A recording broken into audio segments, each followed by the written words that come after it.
What's up? What's up? What's up? How's everybody doing tonight? Hello, hello, hello. How are we doing? How are we doing? Getting started. We got day one. We got episode one and getting started. We're here. Everybody, hello. Welcome in. Welcome in. Give everybody a few minutes before I get started. And I don't think I did the video. Not enough intro time, but there was a disclaimer there. Just want to let everybody know that I am not a physician, a psychiatrist, an MD, counselor. I'm just a guy that's had a lot of counseling, so I'm here to spread the cheer and the joys and movies with mental health. So just give it a little bit more time. Oh, I'll get some love. Hello, everybody. How are we doing? Look at that. The Indie Escape. Hello, hello, hello. Yes, yes. Hello, everybody. I see my Escape families hanging in. Hello, everybody. So that once again, that's our network here. We're the Indie Escape. This is brought to you by the Indie Escape. We bring you 7 shows a week around this 10 p.m. Eastern time slot. We have every show Monday through Sunday. So check us out. We we're starting off with me on Monday night, and you're doing. Hey, we got comments here. Look at this. So here we go. Hello. See, hello. Hey, hello, bro. Indie Escape family. Thank you. Danielle Shepherd. Thank you. Sean, big supporter of the channel and all of us, and Sean's a great craftsman too. Hey Joe, thanks Joe, great intro, thank you, appreciate it. This show is going to be run a little bit more different than my other show I've been doing, the CTV. That's just the one I've been having fun with. That's more of my filmmaking background, more of just kind of what I'm up to, either design wise, filmmaking, acting, stage, whatnot. That the other show, CTV, is going to be more of the insight of who I am a little bit on that side, on that career path. This show, My Manic Mondays, is a show that kind of just happened on its own. It I want to say organically just came together during a meet and greet with the Indie Escape, and we were we're getting to know each other a couple months ago, and we all just guys hanging out, and through all through StreamYard, via StreamYard, and online, and we just started sharing ideas and conversations and stories, and we were seeing what we had, and it seemed like everybody had a good sense of like a filmmaking background. Like everybody understands film, everybody understands movie, and I pitched 3 ideas, and all 3 ideas were too similar to the other ideas. Like they were good ideas, what I was told, but they were too good, too close. And the fourth, I was just they were like, what else you got? And I was like, what do you mean? They're like, you got another idea? What's your other idea? And I was like, well, I got this other idea, and I always wanted to own a video store. Just like growing up, I had an aunt I grew up with, and she was, I believe, special needs. I know she was on the spectrum, but as a child, I didn't know. I didn't back at myself. Sorry, stuck. Hey, there it is. There's Gabe. Don't forget to check him out tomorrow on the Escape Network. Is it? Yeah, cynicism. My brother, my Indie Escape brother Gabe. But I want to say my aunt Sylvia. When I was a kid growing up, we used to watch a lot of movies together, all the time. And we used to go to. She'd take me to theater. She would take me to Cinemark. We would watch. We go to Video Central, and before it turned into Hollywood Video, and we'd go to Green's Video, a small little mom and pop store.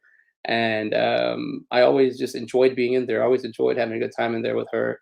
And I didn't. It didn't occur to me till started getting older. Now in my late 30s, I started, and I have a son now, so it's like I'm an example now. I have younger brothers and siblings, but I'm an example now to a different generation, and it's up to me to kind of figure all this stuff out. And as we grow and as we get older, a lot of the ideas that we have when we're younger, they might not be the same as when we get older. Things happen, our health, or the world change. um I feel like it's hard to find someone you can talk to, you can open up with, and this is more of my vlog. I'm calling this my interactive vlog. All the CTV was all prepping me for this, so I can come in and bring on guests and bring on people who are in the field, or people that don't have to be in the field, just people that understand what it takes to unwind, or how to find. I like doing exercises to help me settle my mind. I don't like feeling anxious. I don't like feeling I don't like feeling like just overwhelmed. Even like right now as we're starting, like this is day one. It's like you're dreading it, but you want it to come. I don't know what to expect. I don't know what I'm doing, but it's okay. We're getting started. This is what I've learned is you just keep going. And as you get started, it'll work its way out. If you want it to, just keep grinding. And I know what I want to do. I do want to have this as an interactive vlog. These are my vlog entries, and these will keep because I do a lot of like since man, I guess since 26. When I turned 26, I started going to counseling. I went for 2.5 years, from 28 to 26, about 20 and a half. And then after kind of rehabilitating myself, kind of just what turned 30, and then things just started getting a little different. And it was just kind of like, where do you find your releases? Where do you find your things that help you just kind of disconnect or connect? I also think that like I like to keep myself busy, and when I'm not kept busy, a lot of things can happen to me just in general. Just like I'm like, I don't know, wander too much, think too much. Uh, I will say it 5 times fast, Gabe. See, this is still kind of the CTV feel, but I was trying to. I don't know what I'm doing, and I do enjoy that my interaction from my family here. And this is what I want to say: the support is that I'm getting from just doing a streaming, filmmaking, acting. I'm not that far from like now I've got it where I'm a stone's throw away where I can talk to somebody, and it's all like I mean it's all online. And it's if it's not online. I've met people from social media, met in real life, and it's pretty cool just to kind of have a conversation with somebody who like enjoys movies, or somebody that sees what you're doing, and just supports you. So one thing I want to always I guess I'll tell you I'm feeling super supportive right now because I watched 2 movies today to help me kind of get in the mode of how I wanted to talk about this. But I didn't I guess 2 years or what are we doing when the pandemic hit. um, One of my first things right away, I was like, "Oh no, there go all my stress relievers. As everything I did was outside or basketball. I got into recreational basketball, and I just started sticking with it. I loved it. I did it as a kid, and as I was getting older, I realized I was like, what did I do when I was younger, when I couldn't control my environment, but all I can do is control myself? What did I do? And I would just play basketball. So then I started doing that again, and when I turned 30, and I was playing like 3 or 4 days a week. I got a little too competitive because I just wanted to win, and just wanted to play really hard. But then as I started understanding more just the people I was playing with and the styles, like you have to change it a lot, and it made me grow. And just basketball, and then just other things like interacting with I was going to school a lot. I was going to ACC, Austin Community College, a lot. And I felt like once we all lost connection, like I was just like, what do I need to do? The first thing I started doing was gardening. That was the first thing I started doing. And as I started gardening, I noticed it's a good exercise. There's also like a payout at the end with gardening, because gardening starts off very slow with the seed and the germination and whatnot, and then but as you start to just put your time and your effort, and it just slowly shows you little growth, and you see there's a payout at the end. And the second thing I started doing was I watch movies a lot. I watch a lot of movies, and I started posting a lot of my movies online, and I I guess I caught the attention of a friend of mine, Ben Garrett, and we were just talking on the phone one time because I met him through improv. I'm an improv actor, and I met him and through the classes. We did like the first 3 classes together, and then we became Facebook friends, and we text here and talk. And I didn't, I think it was like, yeah, Goofy movie. I posted that I watched it, and he was like, man, it's such a great movie. It's aged well. And we were just talking about it, and I was like, we should talk about movies. It's like, what do you think we should do? And we just started talking movies, and we just made our own little show called a Side by Side Movies podcast. Where I got it, here we go. And or movies review at the beginning, but we just kind of take 2 movies and talk about them. And the reason that this is so important about this show is because I didn't realize that it was going to take a schedule. I didn't realize it was going to take time to watch the movies. I didn't realize it was just something we are doing for fun, and it turned into something we've been growing. We're already at like 57 episodes, and we're still doing it. We do once a week, and we just watch 2 movies. Tomorrow we got an episode. We're actually doing. How is it? What are we doing? Jason Takes Manhattan, and Nightmare on Elm Street 5, Dream Child. So we'll see how we get to. But just to say that have somebody on the other side, to have a friend to check up on you, because I didn't realize that all this pressure was going to be on top of me, and of just like all my like I said, my releases and my understanding of who I am and where I'm growing. But I knew I love movies, and I can learn from them, and I know there's a connection somewhere here. I know there's a connection because when Ben and I start talking movies, it's just fun to have a conversation with a friend, and you're not being judged, you're not being poked at, you're just kind of talking, and you're just kind of having a you're you know we're sharing it. And I didn't think about anything until I got into a year into it, and then once it hit the year mark, I was like, wow, we've been doing this for a year already. He's literally met up with me, and we've hung out, and we're we've been shot an episode in my house. It's been fun, like getting to grow and get to know a friend of mine without even thinking anything. Like, I don't know how we would have done this on the regular because I'm used to driving to different places and locations and going and scouting things out and seeing where things are at. And I didn't I didn't realize that I was just being home all the time. Especially, I lose track of time. I lose track of days. Sometimes I'm like, oh, it's been 8 hours, and then it's like, oh, it's 3 days. What? Like, I don't something, because I'm on a 24-hour clock, so it's just always rotating, rotating, rotating. But sometimes you gotta take breaks. But even at that, so that wasn't even my first podcast. I had started one with Alec, but even before that, I had started one with my hairstylist Mona, and we had just kind of met and talked about movies. And even with her, we have a show called Rewatch Right Now, and I really like to watch movies. So I was watching a lot of movies with her. We just discuss them. So I'm getting here. Not only am I getting two different like friends that I'm getting to know better. I'm getting two different styles of shows because how I talk, a conversation I have with Mona, I wouldn't have the same what I have with Ben. And as I go back and edit the videos, I start noticing a lot of things about myself. I was like, well, I don't like it when I talk like this. I don't like it when I respond like this. And it shows me when we compare, like Ben and I will joke around and we'll compare each other to like characters in a movie. And it's like, oh, wow, I did kind of act like that, didn't I? And he's like, we joke around. Don't be like, but we're having fun. We play, we bust each other's chops. And I do enjoy like having just a partner there, a friend, like having two to meet with. Mona's always busy. She's very very career orientated, so sometimes I don't get to meet with her. But I meet with Ben all the time, and I'm always checking up on him. Our podcast is a long medium. It's about 2.5 hours, 2.5 to 2:45. But we talk for about 3 to 4 hours because we'll talk just to catch up with each other. How are you doing? What's going on? What's new? And that to me is like it's been so awesome just to have a buddy like that. And if I can be like someone's buddy like that on here, why not? Let's do it. But the main thing with my Manic Mondays is it's also I want to have a lot of fun with it. This is just not just like hey, well, let's talk about it because I want to have fun with this. This is a fun thing. This is a fun platform that I'm with. Movies related. So without further ado, let's see where I how I got here. So I do want to start off with a little bit. Let's just talk about this. Do a little serious part, just a little bit, because I am gonna have guests on here, so we'll be able to fill this show real nice. But let's see. Here we go. Mental health.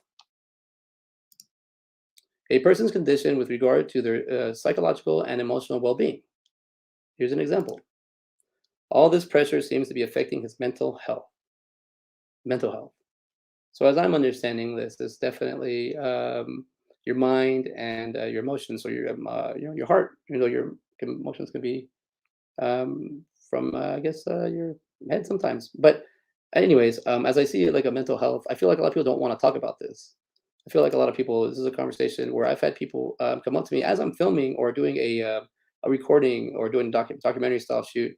I've had people come up to me and be like, "I'm a first line responder, and I got a lot of things that bothered me, and I don't know how to get it out. I don't know how to talk about it."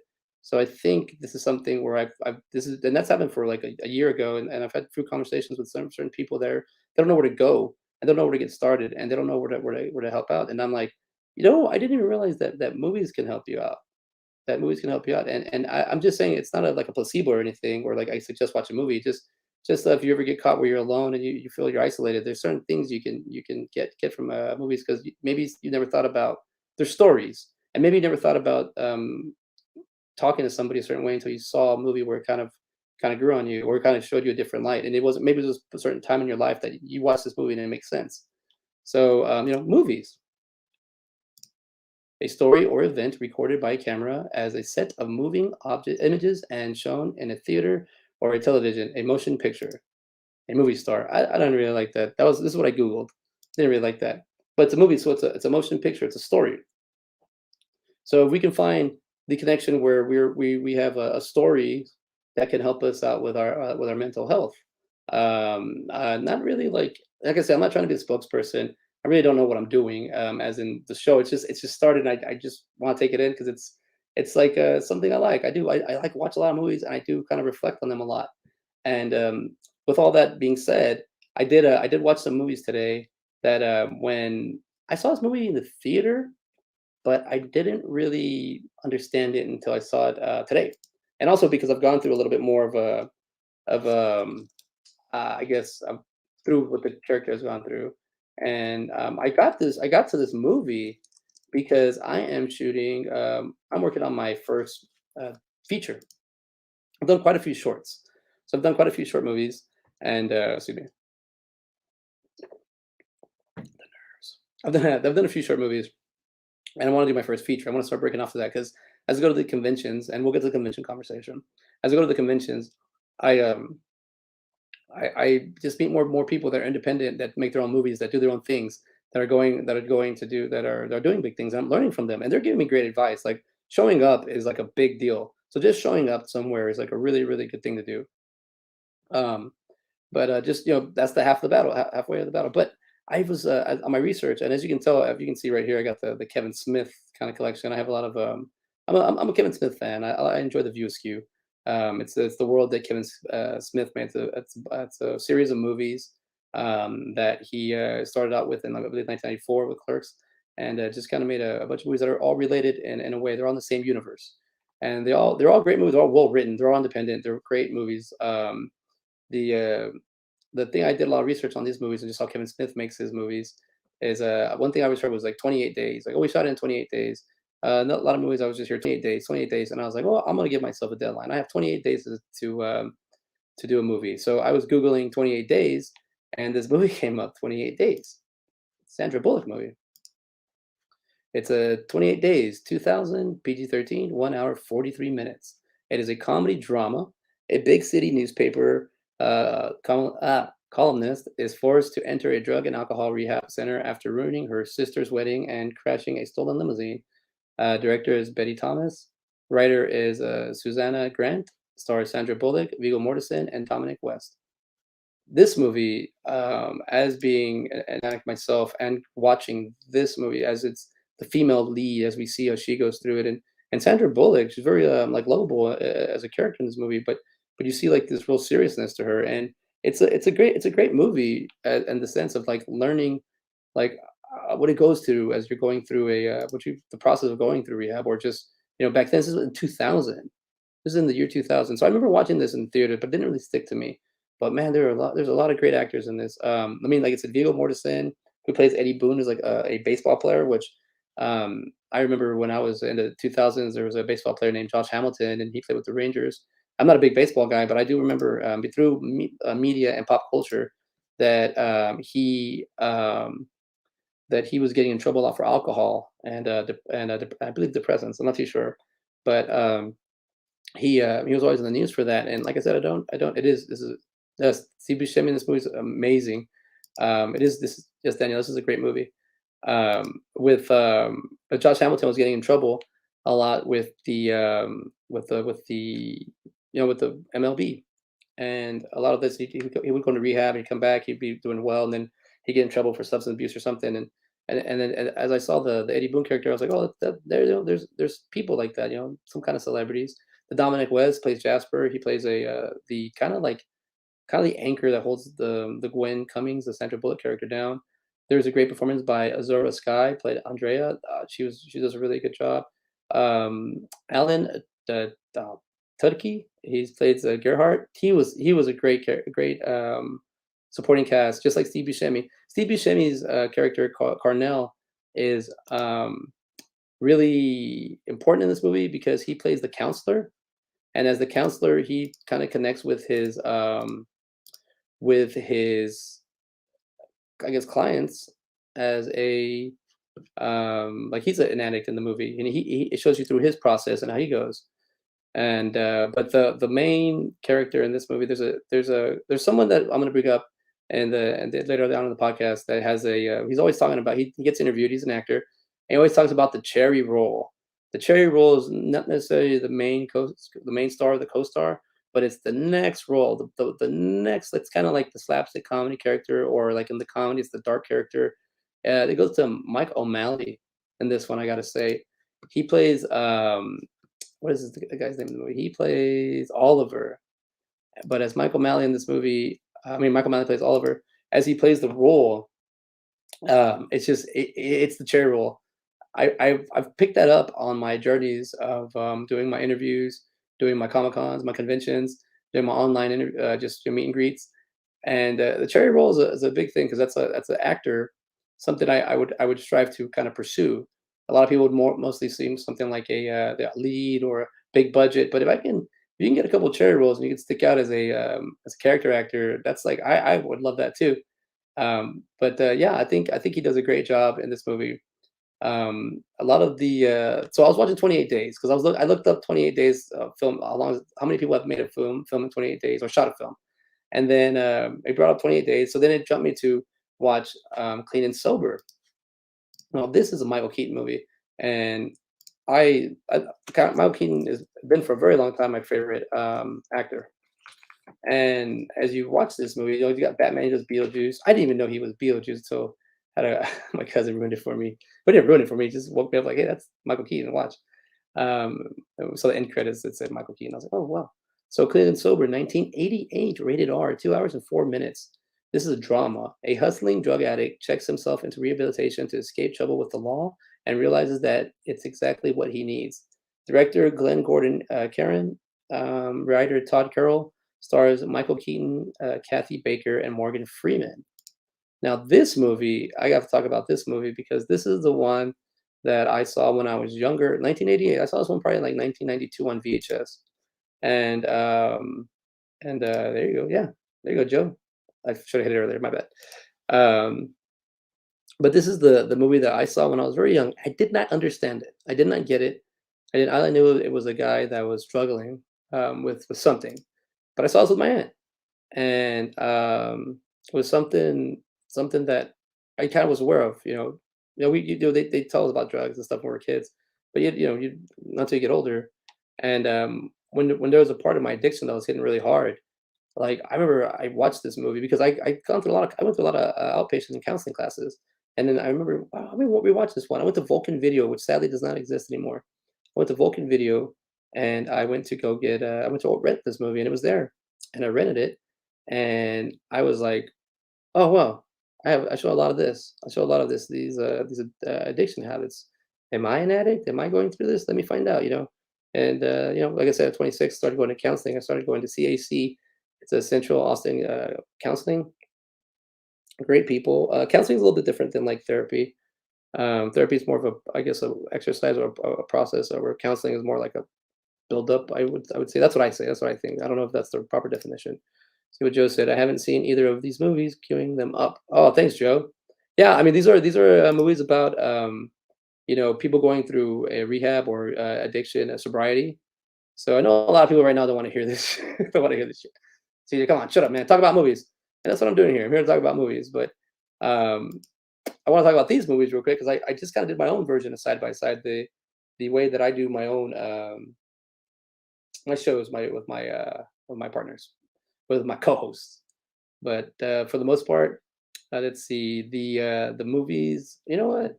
I was gonna. Where was I? All right. So I kind of had a setup for everything and kind of figuring this out. But here we go. Here's where we're gonna start the meat. Here's 24 minutes in, and we're gonna start the meat of this whole thing. How did I get here? How am I here right now on the Indie Escape Network? And that's kind of what I enjoy a lot about the people that I've met over the online community. Sean Smithson, Clean and Sober was a great movie. Thank you. It is an amazing movie. It's very dark. It's very dramatic. It starts off super dramatic, but if you want to give it a shot, if you feel addictions are everywhere. The thing I like about 28 Days, you have all the characters in there where there when you go to counseling or you go to the classes like that, you'll find the people or the other people that are with you in there. They're more eccentric. I don't know why I'm wearing these. Sorry, I had put them on so I can make sure the music was working in the beginning, and now here you go. I feel a little bit, felt a little bit claustrophobic. But let's see. What was I gonna say? The me. Oh yeah. All right. So how did I get here? So my son was born in on like May. I know his birthday is only I want to say. But I was in 2018, and I started always see these like Comic Con promos online or comic conventions. And I was like, "No way, these things look like scams. I don't wanna go and check them out. They don't look real. Those people don't really show up here. Those people don't really do this." I didn't know. I had doubt. It wasn't until I saw my friends that they did a they posted the meet and greets with, Jason Momoa, and I was like, "What the heck? They actually did meet him?" And I messaged them. I was like, "You guys did this?" And they were like, "Yeah." And I was like, "Whoa, like, that's a thing. That is true." So I just kinda needed to connect the dot a little bit. You just need a little push. It wasn't too much, but, I mean, seeing is believing, right? See what Sean Smith says. Have you seen The Sultan of Sea? That's another good one with Val Kilmer. Let me look it up real quick. Sorry, buddy. I need to, The Sultan of Sea. Is it Val Kilmer, 2002. Oh, I remember this, but I have not. Okay, The Sultan of Sea, 2002, rated R, 1 hour, 43 minutes. Crime, drama, mystery. After a tragic incident, a man drifts into a world populated by thugs and speed junkies. Director DJ Caruso, writer Tony Gayton, stars Val Kilmer, Vincent D'Onofrio, and Adam Goldberg. Wow, I think I've seen this movie before, Sean, but I don't think I I don't think I've seen it recently. I mean, I think I don't really remember it, but I think once I watch it, I'll start remembering it. That's another thing. When I started going back watching all these older movies I hadn't seen in a while, I started picking up different things from them, and I started noticing different things that I liked about them, or just started really understanding when like Ben or Mono would bring up a fact about, hey, did you know that this movie had this happen to it, or this person was in this movie only because their availability lined up with the day and it worked, but other than that, it wouldn't. Like I don't know, just you get to see a lot of different things, and you're learning a lot. I think that's the thing I like about my shows. We're learning. We're always growing. We're always learning. We're always like figuring each other out and just kind of like having a time. First, checking up on each other is probably the best part of this. But I think for the most part, we're having fun. Woo! We're having fun. And so let's see. What was I gonna say? All right. So I got started in 2018. I went to the Alamo City Comic Con, and here I am. Boom. Well, my little cousin, or my younger cousin, Art, he went all decked out as Pete Parker. So we went to a convention. I didn't think I bought 3-day pass. I didn't think anything of it. And as we went, I didn't ever really like.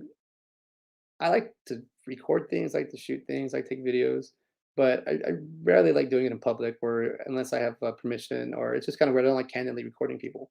But when you go to the conventions, people get dressed up because they want you to take pictures. They want you to check them out.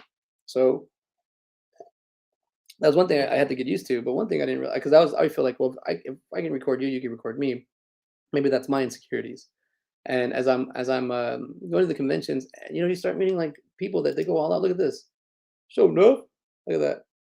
Whole family.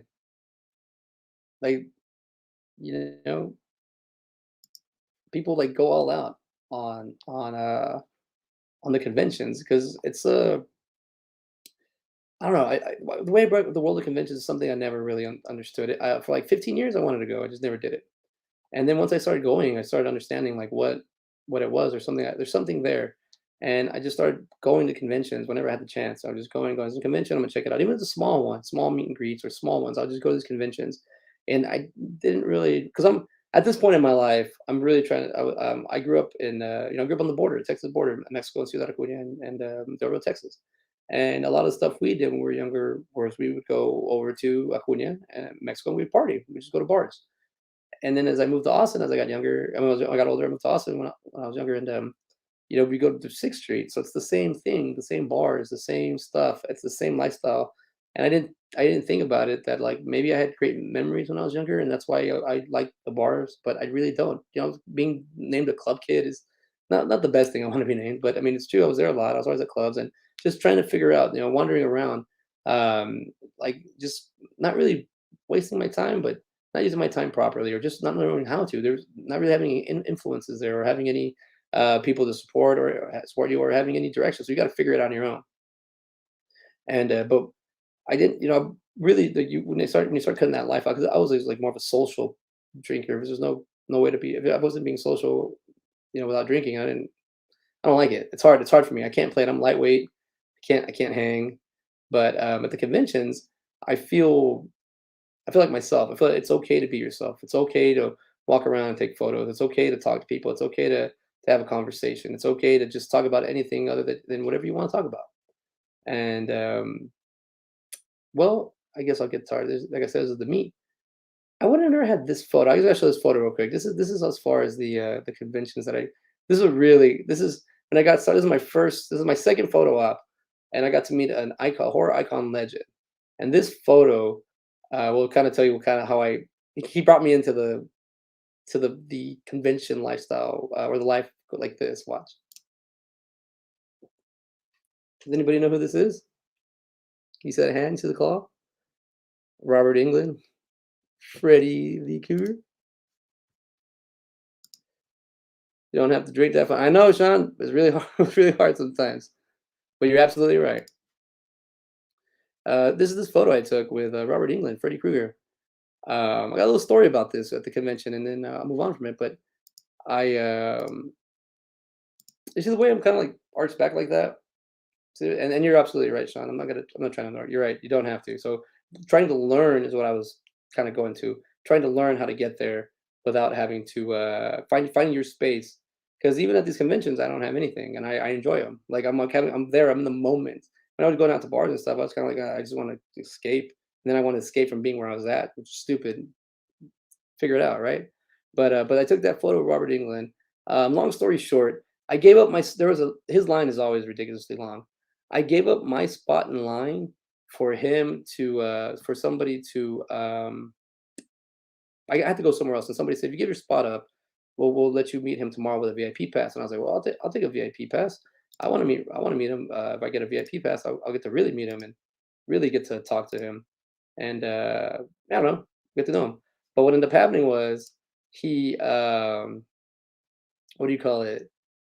I guess I was in that VIP line long enough for him to think I was VIP. So he said, "Let me come on over," And as he's telling stories, 'cause Robert England likes to tell stories, he looked at my photo and he looked at the people he's telling the stories to, and he goes, "Look at this. This is what I like. I like have someone to have fun with me in the photos." And I was like, "Oh, that's cool." Like he gave me an improvisation, and I went with it as an improv actor, and it worked out. And it was a nice conversation I had with him, and it was kind of like, "Well, these are fun. Like you can have a fun in 6 seconds with an icon in a photo." Let's see. I don't. I do drink though. I'm not judging, brother. Oh no, this is a judge-free zone. We talk about things here. We figure them out. If there is a cluster, we figure out how to get this out. There's no judgment, Pat Sean. I do not. I do not feel attacked. I do not. Just don't worry, brother. It happens. Um, and where I'm open about it. This is my vlog. This is my interactive vlog. If anybody wants to talk about movies or counseling or anything, I'm open about it. This is what I'm here for. I'm here just to kind of keep a beacon. If anybody's even like you don't have to talk to me on the show. You can message me and on my social medias. And if you need to have a talk, we can have a talk. But I'm here just to kind of I just think it's very intriguing how I got here, how I'm here. And like I said, I started with conventions, and little by little you start meeting people, and you start talking to just like actors and directors and producers, and you really get to understand like where they're coming from and how I want to be there. How do I get there? And you literally ask them, and they're like, "This is what you do," and you're like, "You you gave me an answer that I want to hear. That works. The thing is, you have to do it." So that's the whole purpose of the whole thing about it. But the thing is, it's also when you're actually in an environment where you want to grow and you want to succeed and you want to feel where you feel like you're feeling accomplished and you're getting things done. That's the kind of the thing I was getting with the conventions, because it's like when you're making movies, trying to figure out, are you gonna, I didn't even think about selling them. Now I know how to sell them, or I didn't think about like how like marketing them. And now it's different because there's different. You're dealing with professionals. I'm dealing with like Brandon E. Brooks now. With Scott Meany. Scott Meany has been a big help with me and starting this show. He was the one. I gotta say shout out to everybody on the Indie Escape. But Scott Meany was the conversations I had with him where he was pushing me a little bit more like this is gonna be a good thing. You'll figure it out, go with it. And I was like, this is what I'm doing, going with it. And even having Gabe, hanging out with Gabe at the Texas Frightmare was just a great experience. It's very like I don't know, just very fun, just having a group chat. I'm in a Brendan Fraser group chat in on Facebook, and it's insane. Like all positivity, all great things, all Brendan Fraser. Like a lot of people like to make fun of him online, and I don't understand why, but it's like I enjoyed him growing up, and I enjoy his movies now, and I enjoyed meeting him. I met him. Do I have the photo here? Let me see. Do I have? I probably took it down already, but getting to meet Machete, Danny Trejo. He shot Desperado in Ciudad Acuña. So that's where Jason Voorhees, Kane Hodder. Like, and then CJ Graham, Jason Voorhees. Having fun at the conventions is something I've been learning to really accept it, and it's they CJ Graham has been it was super fun. Like I was like, no CJ, he's the cool version. But when we started when they started coming up with the meet and greets online, you get to still meet your celebs, your favorite, whoever you want to meet. And I started doing those, and I did the Wizard World one, and I got to meet Bruce Campbell, which was insane. Like you only get like 2 minutes, but he stretched it for like 5, 6, 7. I forgot. Like, I've done enough of these. I've done like I think I'm like 16 or something like that. But getting to meet Bruce Campbell and him giving me the advice I gave, like just I kind of fanboyed out was my thing, right? But just meeting Bruce Campbell and him telling me like what I would need to do to get started, or like just like he said, some advice was, he said, there is no book for this. You just get started and you will figure out the book. Kind of that's kind of like the gist of it. Like he's like, there is no manual. Just get started and you go. And I thought that was like great advice from someone's in the business. This guy's known. He's like this whole he wrote a book like a life on the B list, like, or something like that, like be actor and made it. Like he's the main he's the guy, man. Look at this. Look, Brendan is awesome. I hope to meet him one day. I hear he's a nice as the characters he plays in movies. Yeah, he's a nice guy. I mean, I even recorded him in his panel in San Antonio, and there he kind of it was hard for him to talk. He was breaking down a little bit because it's emotional. You know, it's the internet. The internet is really negative, really gross, and really mean. And I don't think we need to be like that. I'm not trying to go up against it. I'm never gonna win against the internet. It's gonna win. It's gonna find its ways. But I mean, I've noticed that the less time I spend on social media, the less because I was on time I was on it all the time. I know everybody could see me on it. I was like on it like crazy, and then I was trying to figure it out and figure out all this, figure out the digital world and try to figure out the shows and all this stuff. And then at a certain point, it just snapped, and I was like, all right, it's too much.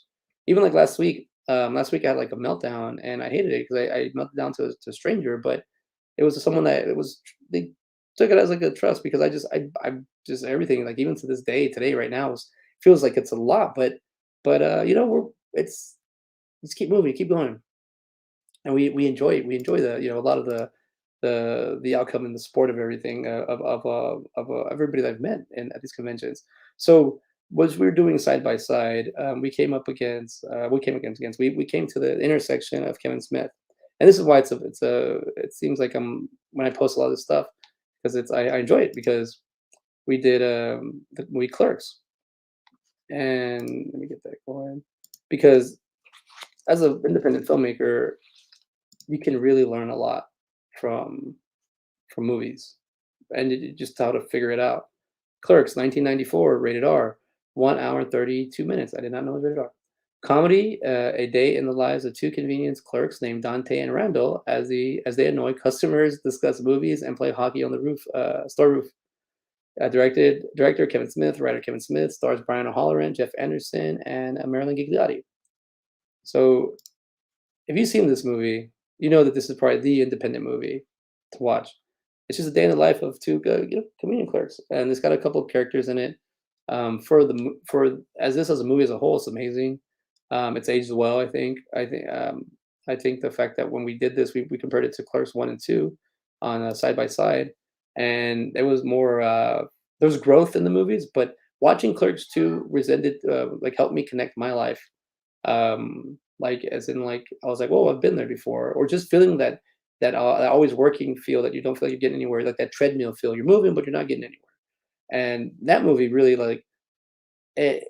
It was just something about watching them and I watched them all. Like Clerks 2, I think I gave it like I gave Clerks 1 a 13, and Clerks 2, I think I gave it like an 11 or a 12 or something like that. An 11 because we do a 1 through 13. There are no zeros because zeros don't exist when you make a movie because movies are hard to make.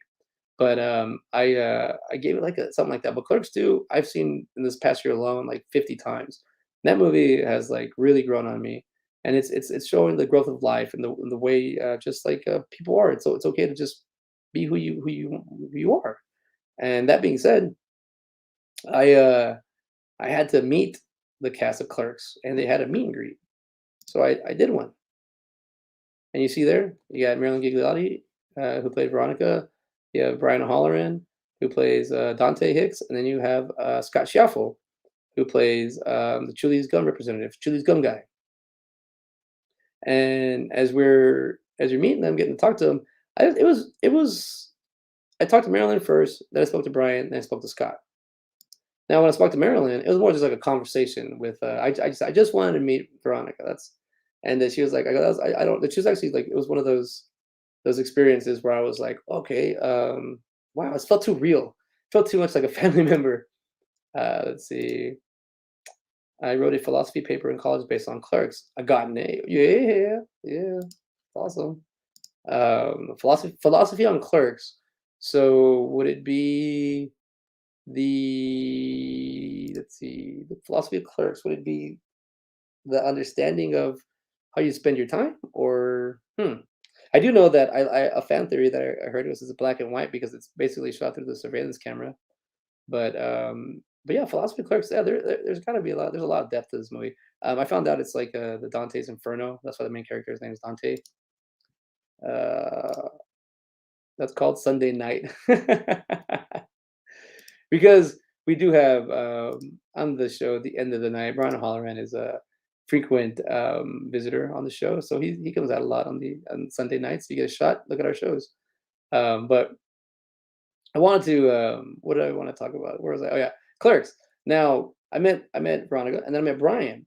Now Brian has a show called. I mean, he's working a lot right now, so it's kind of taking a break. But Brian has a show called The O'Halloran, and it's just him talking on in front of the camera and just with his fans and just kind of ranting away. And he brings guests on, and I basically like this is my blueprint to my shows are his because it's his foundation. But I watched a lot of his shows. I binge watched the O'Halloran Rant, like episodes 1 through 13.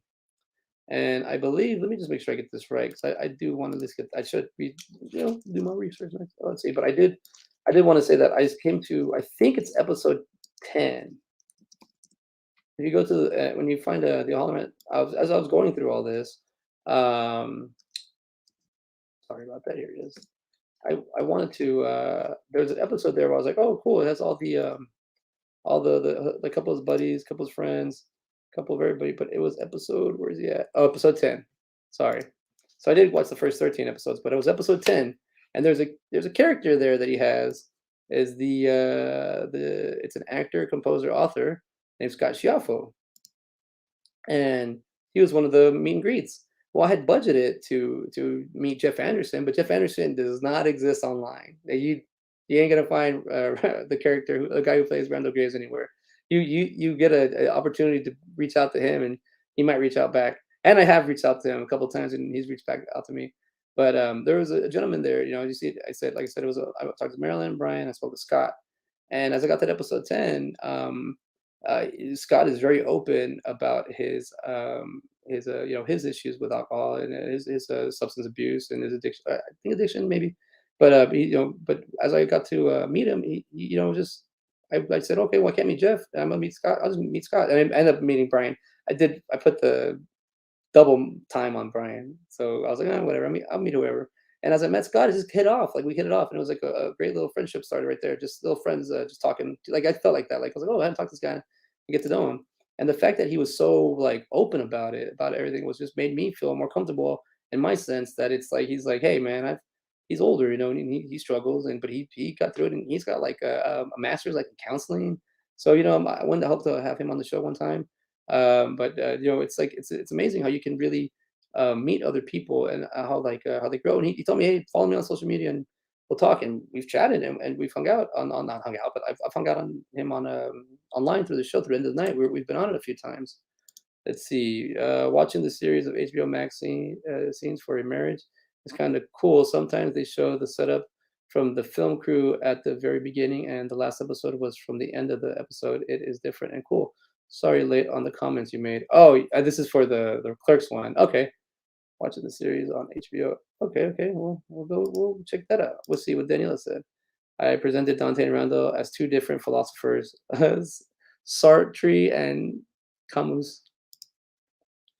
Very well written story. All right. I do stories like that 28 days, that's a great story, like just in general. But I saw Scott do the Holler rant, and at the very end of the Holler rant, Brian asked, he's called rapid fire questions. And rapid fire questions are like where he just asks you 10 questions, and right away it's like he's like boom, boom, boom, boom, boom, and you just answer him yes or no, or he'll give you like a or B, and you just kind of go with it. And as I was listening to Scott's, I noticed Scott was like he was doing like I was like, I'm gonna pick I'm gonna in my head, I'm gonna say an answer. And he was getting them a lot like I would. I was like, oh man. So when I met him, I was like, hey, it was so cool meeting him. And he was the one that brought me over to the end of the night. And where's my end of the night plug in? Where are we at? I guess it's just this one because we got this one coming up. The end of the night with David Lee Madison. So this is the one they have the most recent episode is going to come. I'm sorry, this is the one's going to come up on Halloween on Sunday the 31st. He has the Vincent Price Lost Tapes. So David Madison is a filmmaker, and he has his show where he talks about just talks and interviews a lot of people in the business, or just from anything from collectibles to distribution to actors to people that have been in the business for a while. And it's him, and it's the gentleman Joe Ridgely, and he is one of the backbone behind the Indie Escape. He was the one that kind of got us together.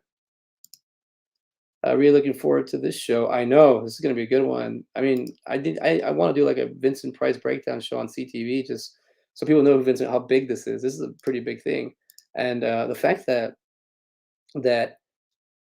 I'm getting to meet these people and talk to them, and if I have an acting question, I'll ask Scott, and he gives me an answer. If I have a filmmaking question, I've asked David, and he gives me an answer. And then with Joe, with streaming, Joe has been the one pushing me with the behind my back, going, "Hey, go for it, brother, go for it, do it, do it, do it." Like just being a really like all three of them have been very supportive, very, very, very to the point where I'm like okay, it's cool. Like I'm in good hands here. It's gonna go well. And this show, the end of the night, I've just been enamored by it, and just I didn't even realize it was gonna come out on the show. I didn't realize this. I didn't where are we at? I didn't know this was gonna be. So look at that. All this is the beginning of it. You have us getting started, just bringing it up together, and it's just hanging out, doing what we do, what we love, and talking about movies, and talking about you know, they just being goofy, I guess. Well, what I want to say is that this is where I'm at. This is how I got here. Just kind of full circle in and around. Finding out.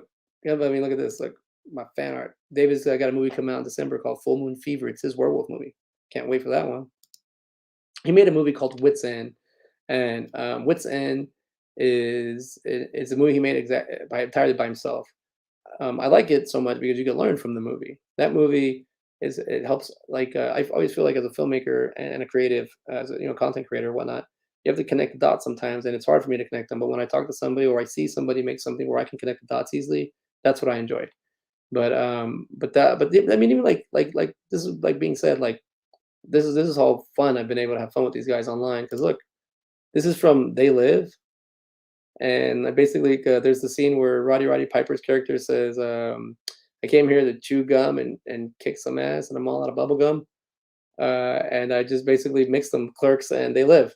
So we have Scott as the Chili's gum representative, and he enjoyed it. It was fun, like just kind of having fun, just spitballing some ideas, and just shooting it. But with all that being said, there's a big thing behind all this, and about the conventions that I love. Whenever you go to a convention, you're kind of wait in line. That's one thing I don't really like, waiting, but you have to wait in line. And um, sometimes you can wait 10 minutes, 15 minutes. Sometimes you can wait 3 hours. Sometimes you wait all day. Like some people have waited all day to meet like Robert England. And you get in line and you talk. Sometimes have conversations with the person, people next to you. Just strike up random conversations. And as you're having these random conversations, you get to know the other individuals. I've made some friends that I've made through line, and we just swap up, like Facebook information, and we're friends. And I thought that was awesome, just kind of just getting to know each other. And then you see their online persona, and then they see mine, and it's like, oh, cool, we have a lot bit in common, and just keep in touch like that. That being said, this past year in Texas Frightmare, when I came back a little different. There was something there that I hadn't seen before that I got to see now, and it was like I said, I was talking to real people about having real conversations, and I just I just want to show a video real quick of this, and I hope Rose, she's about to show your video. If you don't, I put your name on it. If you don't want me to show you, I can come back and edit this. But I want to show someone that I met online, and the reason why I was saying I have a mental health and movies podcast. I don't know what I want to do with it, but I know there's something here with the conventions where they work together. Where somehow they're like, I'm comfortable here. Why am I comfortable here? Why do I enjoy being here? So let's see what she has to say. People who have mental illnesses often go to conventions first and foremost to find like-minded people.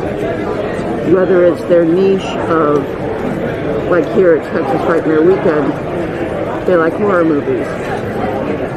Or they're looking for other people like them because they usually hide away. They hide behind their computers.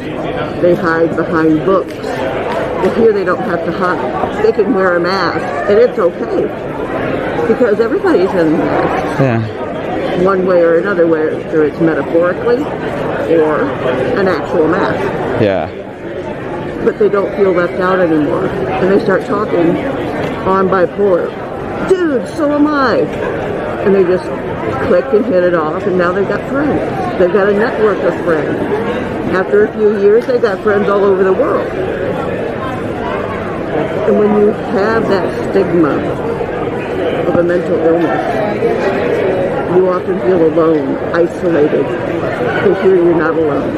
Here you're not isolated. You are with a whole world of people who love you for who you are, as you are. And it's like a whole microcosm of safety, security, and friendship. That's why they do conventions. I appreciate That's it. why they get into things that have conventions, because they know that's where they can make some friends and even have relationships romantically. Yeah, that's awesome. So, I appreciate it. So you see, I wasn't expecting that conversation. And I asked her if I could record, and she said it was fine. And it's just the journalist in me, the broadcast kid in me that I never really let go. I'm just having this conversation with her, and she's just hitting on point, and she's being honest with me. And I hope it's okay to share the video, the content, because I thought it was so moving for me inside, as she was telling me that you can go to a place where you can be who you want to be, and you're that person, and it's accepted. And that's where I was like, oh wow, that's a really big plus for me, because I want to go somewhere where I feel accepted, even if I'm not accepted, even if I'm not misunderstood, just just there. There you go. Oh, thanks, Joe. Yeah, man, she was awesome. She's a teacher, and she had I know a bit of, she had children, so she was always like raising her children and teaching at the same time. So I can tell that she was good with me, just having a conversation, and she was very cool and very nice, and that's what I like, that impact that she said. But like they're like I said, I have like this journalistic instinct inside of me, and in 2003, when I was a senior in high school, I did the AV, the audio video KM is what we called it, and not expecting anything, just having fun. At the end of the year, I got an award for it. I didn't think I was gonna get anything, because I was still filming, and I was technically filming. And then when Ab Sutton said, yeah, y'all aren't gonna believe this, but this is the person I chose, because he went above and beyond the Call of Duty, and I mean, I just enjoyed video. I didn't know if there's something you can do with it. Now I stand here and I'm like, look what you can do with video. But it was just, look at that. It even has a date. Broadcasting Student of the Year 2003, CJ Robles, May 26, 2003. Now the reason I'm bringing this up is not to flex or show off or anything. I'm bringing it up because this is 2021. It's October 18th. Oh, it's also my buddy's birthday. Shout out. But it's October 18th, 2021, and I still have this thing. That thing's mounted on my wall, and that's the thing I kind of used, my beacon, to kind of get me through some of my dark times. I was like, there's got to be something. There's some connection there, but I knew I had to fix myself before I can get there. And kind of seeing that that in me, I just want to go with it. I kind of want to always record something. So as I went to another line in Texas Frightmare, this is what I mean. I keep meeting keep running into the right people. There's a gentleman I met, and I was waiting in line, and we're now Facebook friends. And he owns his own wrestling federation in Houston. This is one that just passed October 2nd. His name is Michael Pinkard, and he runs his own wrestling studio, or wrestling business. I don't know, Premier Wrestling Federation president, serial Federation, and it seems like something is meant for him because while I was waiting in line to meet Jonathan Breck, the creeper from Jeepers Creepers, I started noticing this gentleman have a conversation with someone next to me, and I just saw him like how passionate he was about the information he was sharing, and how the other gentlemen in the line were passionate about listening to him. And something clicked in my head and said, I want to record him. I want to record him, and I want to show my son, this is what passion looks like, mijo. This is what passion looks like. This is where what it looks when somebody's just so inspired by something that they're willing to like dig deep into it and fall for it. And this is why I'm like he's fell in love with this fictional world. Texas Chainsaw Massacre. It's fictional, but to many people like myself and him, like it's real. It's a cool. I'm not like real happening, but this is what I want to show you, that this gentleman, that he has a wrestling federation, and I can see why he has a lot of passion in something he does, because this is the conversation he was having with a gentleman about Texas Chainsaw Massacre. Check this out. It's like another hour or two away. They want. Sorry, man. You're killing it, dude. They have like the '03 house. You can't go on property, but you can sit there and look from there. I got like a picture of me. When you say the '03, what are you talking about? The remake, the '03 version. Oh, the house is sitting there. What's her name? Jessica Biel. Jessica Biel. Yeah. They actually have the windmill and shit. Weekend, it's all creepy. Really? That's a badass Then house. the meatpacking plant is like 15 minutes from there. So like in a 5-hour trip, you hit the original gas station, the original home, the remake home, the remake meatpacking plant. Old photo. That's actually Yes. Oh, badass. So it's well, and then the Cult Classic Convention's like right in the middle of all that, because the people who run the gas station run the Cult Classic Convention. That's what passion looks like to me. That's what, like, if you just look at his face, look at his eyes, he just wants to talk about it. And I was like, wow, that's inspiring. That to me is like so awesome that he's in love with it. It's already 10 o'clock. I gotta get ready. But this is my show. It's my interactive vlog. Anybody who watches this after today, after October 18th, 2021, go ahead. Next time you just catch me online, just come on in and hang out, and we'll talk about it. Talk about anything. Movies, any ways we can, any way of mental health. My Manic Mondayz isn't always just about movies. It could be about other stuff, stage, theater. It can be about, we'll see. We'll figure out where we go with this. But this is where I'm starting. And then when we begin where we're at, we might end up going in a different direction, or we might figure out a better path. But this is what we're doing. I did want to thank everybody for listening. So I'm going to end it on this final note here, that I never thought I could do something what I'm about to show you, what I just did. I have a lot of enjoyment and creating these shows and figuring them out, and I just wanted to. All right, let me just show you what my comic convention experience has brought me. What's up, everybody? It's Dante here with my boy CJ. We met in Bell County, Texas, a little town called Temple, right by Fort Hood. Great guy, came to Colorado Springs to see me. Yes! And I want to tell you guys about It's Just Another Manic Monday. Whoa, whoa. But today's not Monday. Manic Monday podcast. Dante, guys. Peter Dante, thank you, sir, for talking about my Manic Mondayz. I met him in Bell City Comic Con, and then like a month later I went to Colorado Springs, and he was there, and talked to him again, and he's just such a great guy. Didn't even charge me for anything, He's just having a down to earth conversation with him. I talked to him about my podcast, and he was like, "Oh man, he said, let me know about that." Yeah, see, Dante, I've met him twice. He's such a good guy. He invited me to the party to go hang out with him, and I fell asleep. I was tired. I hit the wall. I hit the wall.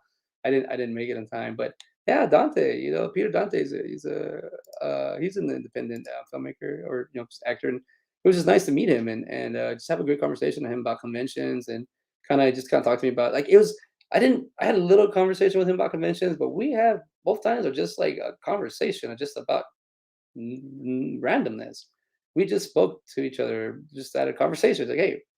But yeah, there you go. There's my time. I'm about to hit an hour. I'm running into about 10:03 over here. Thank you, Sean. I appreciate it. Day ones, so on. You've always been a big support. I've seen you since I started hanging out end of the night, and I know you've been hanging out way longer. So it's so cool. You're always showing support, man. Support Sean on Sean. Go ahead, throw us throw some of your stuff in here. I'll let people know where you're at. But I'm sorry, it's a little now it's late. But I just wanted to tell everybody thank you for coming in and hanging out with me tonight. We're looking forward to having guests on my show. Looking forward to just figuring out what this whole vlog thing is. I enjoy it. I enjoy the show. I mean, I enjoy the shows. I enjoy watching Gabe show tomorrow, and as we start seeing the other ones like Afterlife, and then we have the IOU, the as they call it, Industry Outlaw United, Brandon E. Brooks' show, and then we always have End of the Night on Sundays. So give them a look, and we'll look. I'll be in touch. I'll be back here Monday this time next week. Same bat channel, same bat time. So without further ado, everybody have a good night and peace.